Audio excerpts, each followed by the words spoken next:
This is Donna Fine with More Than a Review, and I'm just thrilled to be here with Lori Foster, who is just an amazing author, but also the host of the event. And so we're going to ask her some questions, and she's going to tell us a little bit about herself. So, Lori, thank you so much. Thank you for visiting and coming to the event and for the interview. Yes, and it's our first time, so we were told the event sold out in less than 10 minutes. Yeah, it was super fast because we try to set it at the same time, you know, that it's going to open. It depends on which coast you're on, but same time for me, and so everybody's got a fair chance. And it was like immediately, I sat down at my desk and I immediately had there was 500 registrations, 500 payments, 500 questions, and a whole bunch of people flooded in on the wait list who weren't happy. So, I mean, disappointed. They weren't mean, they were just disappointed. Yeah. It happened very fast. So what makes you keep it at the 500? The size of the hotel, for one thing. And a lot of people say, why don't you just go to a bigger hotel? Because I set it all up myself. And so if I went more than 500, as it is now, there's already been, I'm going to say roughly 20 people who have asked me about 2019, wanting to sponsor something or attend. And I keep saying, no, not yet. Let me get through the 2018 one. So we set up something where people could go and fill out a form if they're interested. But there's a ton of work that goes into it. This particular one will no sooner end than we'll be dropping the money off to the different charities, because we do a lot of that, and settling up all the different emails and answering all the different emails and settling up with the hotel. And then people will start telling me what they want to do for 2019. So I start a running folder. So it's a ton of work. Labor of love, but a ton of work. Yeah. So if you don't mind, I'm definitely going to ask some reader questions, but no I am fascinated by how you manage your time. Like, I mean, you write, you organize this event, and you get 200 email a day. Yeah. I'm like, so how do you do that? And I have 4 grandkids and 3 sons, and so I get up really early. So I'm a 4:30 in the morning person. This just seems to be when my body says time to get up and get busy. And so I get most of my emails done early in the morning before I start writing. By about 10 o'clock in the morning, I'm ready to write. My awesome husband will bring me food and ask me if I want anything. He really makes a lot of it possible because he takes care of everything other than the stuff that you just mentioned that I do. He helps with the grandkids, of course, when we go visit. I like to visit family a lot. So we have all the big family parties too. So we'll end up with 60, 70 people on Christmas Eve and whatever party we're doing. So we really like to do that too. We're both sort of organized junkies, so we keep things going really well. Because I have really amazing volunteers, I do all the behind the scenes stuff, but then once we get here, I literally, Thursday, was in my RV the entire time doing what I call RV interviews with various authors who are here that I later present, because my registration volunteer handles everything for registration. My raffle person handles everything for raffles. My goodie bag person people know to come in and drop stuff off to them. Sometimes I go to them to say, what are we doing about this? Because they know all that. So even though I get all the behind the scenes stuff set up, once we're here, they really, I can't stress that enough, help to run it. So, and then my husband works like crazy too, getting all the banners set up. And I was going to say, I've seen him on the floor a lot today. Yeah. So that's the whole time we're here. Yeah. I don't know that my husband would be able to do that with that many women down there. He's great with it. And as far as fitting in writing, that writing has always been sort of my entertainment, my catharsis. It's just everything for me. I really enjoy it, my escape. So it's never really been difficult for me to find time to write. I'm an extremely motivated person to write because I enjoy it so much. Yeah. I feel extremely fortunate to get to do something I love as much as I love this, and to be successful at it. That's a big old pile of icing on the cake. So tell if there happens to be anybody who doesn't know about your books. So share a little bit about what you write, and then the charity books that you write. Sure. So I write contemporary romance, fairly on the sexy side, but not erotica, but fairly explicit, somewhat funny, people tell me. I try to touch on topics that are important to today.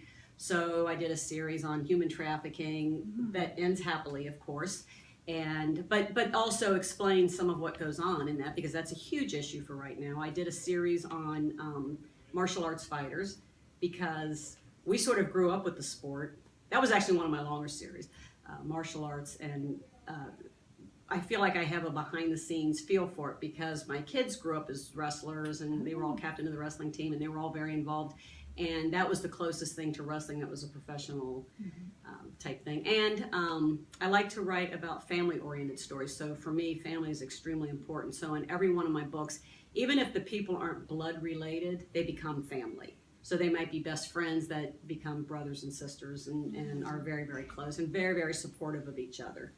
Sort of the idea of how I think life should be and how the good people I know are. Yeah. Well, and even your different series, I believe, like the people can intertwine. Yeah, they sometimes cross over. They, I know Trace from the Men of Honor showed up in I get them confused, in the Love Undercover series. And the day that book came out, readers were writing me screaming, "Oh my gosh, Trace showed up!" So because they know him and they were excited. Yeah. Before I ever revealed that it was him, he was sort of sitting on a couch and I was just describing him, and they said they knew it was going to be him. Wow. So yeah, it's super fun. Yeah. It's a blast when a bunch of readers get it. Yeah, and then you could just sit there and watch it happen. So what do you want readers to get when they're reading your books? Is there anything you want them to get out of it? Overall, I want them to be entertained. I'm not into educating people. I truly believe everybody should be allowed to have. We live in a politically correct world right now. My feeling is people should be allowed to feel the way they feel, be it good or bad. And if it's bad, then I hope they get enlightened through their life and feel better about things. But we all have a different idea of what's good and what's bad. I basically want everybody to be happy, everybody to live their own life in the way that makes them happiest, and to be considerate of each other. So I try to put that in my books without preaching a lesson at all. I hope. I have a lot of people who will be going through something. I had an older gentleman who was going through chemo, and he had always read Westerns and biographies, and he would read them while he was going through his chemo, and he said it got to the point where he just didn't want to, so his wife handed him one of her romance books, and it happened to be mine. And he wrote me for years. I'm horribly afraid that when he quit writing it was because he passed away, but he said it was just such a breath of fresh air and a complete break from everything he'd been reading, and that it really helped him get through chemo. And stories like that from readers, that's more of that icing on the cake that just makes you feel so special. Yeah. Well, you definitely have a loyal following. Like, I think every table we've sat at, like the First Lady had 12 of your books with her. Wonderful, yeah. So it was very we have 2 signings here from 3 to 5, but I pretty much sign books off and on the whole time when people can catch me. And you had asked too about the benefit books. So every year I do a novella length story where all the proceeds, all the advance, all the royalties go to, I've done different charities, but recently it's been for a local no-kill animal shelter. So, we try to make sure that and the contract is written so that I never see any of it. It just goes directly to them for the life of the book. And so far, because I've been very, very lucky, my books have not had an end date. They're all still alive and doing well. And then here at the event, all of our raffle money goes to a children's benefit. So it had always been the One Way Farm, which was a local home for abused and abandoned children, but they are actually restructuring, and they're going to open up under a new way, but we don't know what yet.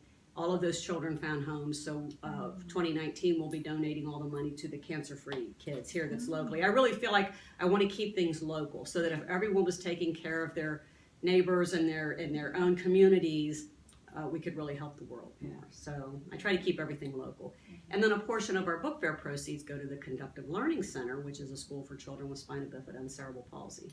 So we're kind of touching here and there and helping different places and having loads of fun, visiting with readers and authors. Authors get to meet readers, readers get to meet authors, and it's just loads of fun. And I will tell you, all 3 of us that came today, we have found authors that we never knew about. I mean, it's been very exciting. One that even lives in Arkansas, so we were thrilled. Nice. So she's on the east side and we're on the west side, but you just feel a connection. I don't know. I've always tried to keep it so that I love when the best-selling authors come, because I know the readers love it, but I also like to have newer authors. It gives them a good chance to find exposure and to meet new readers to them. So, and it's really tough these days. Every year we authors say, this is tough, this is the worst it's ever been. Because every year it's the worst it's ever been. We've all watched the bookstores disappear, and the prints have gone down, so it's more digital. So the landscape of publishing has changed a lot, which just means it's much harder for a new author to get any traction. And so for the new authors, I feel like this maybe at least gives them a captive 500-person audience. No, it's been great. So let me ask you, for like a reader coming to your conference, what would you recommend for them? And then for an author, like what advice would you recommend to them to like get the most out of the conference? Well, for a reader, I would say don't hide in your room and don't be shy, because if I see someone sitting alone, I always try to stop and say, do you have someone joining you, or are you alone? Because if you're alone, come join us. And most of the authors I know will do that, and a bunch of the readers here will do that. My volunteers will certainly do that. But it's sometimes tough to step out of your shell. So they want to be here, but they're afraid to just jump in. Be bold, jump in, join a table that has an empty seat, and just, everybody's talking books, so we all love books. Whether you like historical or contemporary or supernatural or whatever it is, suspense, just join in and start talking. For readers, to me, that seems to be the best. Don't be shy about walking up to an author. We have different colored name tags, so you can, or lanyards rather, so you can tell who the authors are. Feel free to walk up and say, tell me about your books, or will you sign this book if you already know about their books, or can I take a picture? That's what we're here for. That's why authors come to these things, is to interact with readers. And as for authors, I tell my husband, I said, whenever I organize these things, the readers are the easiest.